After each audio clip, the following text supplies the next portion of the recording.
이명박 정권이 추진한 4대강 살리기 사업의 감사원 결과가 나왔는데요. 영산강 살리기 사업의 경우 참담합니다. 공사 전보다 강물은 오히려 더러워졌고 5조 원 가까운 국민 세금이 들어갔는데 사업으로 거둔 이익이 비용의 1% 정도밖에 되지 않았습니다. 김철원 기자가 보도합니다. 지금으로부터 10년 전 이명박 정권이 전광석화처럼 추진해온 4대강 살리기 사업의 하나인 영산강 살리기 사업에 첫 삽을 떴습니다. 승천보와 축산보를 세우고 강 바닥을 긁어내 물그릇을 키우면 홍수를 막고 물 부족 현상을 해소하며 영산강을 깨끗하게 한다고 했습니다. 4대강 살리기는 국민의 생명과 재산을 근원적으로 보호하는 사업이 될 것입니다. 수질과 생태를 복원하는 환경사업이자 우리의 삶을 여유롭게 해줄 행복사업이기도 합니다.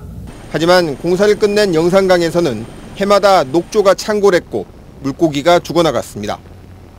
같은 보수 정권인 박근혜 정부 때 실시된 감사에서도 공사 이후 더 나빠진 수질이 확인될 정도였습니다. 감사원이 죽산보 물속을 촬영한 영상입니다.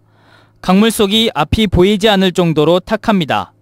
문재인 정부가 실시한 감사 결과 이명박 정권의 공무원들도 이런 사실을 사업 초기에 예상하고 있었지만 이명박 대통령의 지시 때문에 어쩔 수 없이 강행됐다는 사실이 드러났습니다.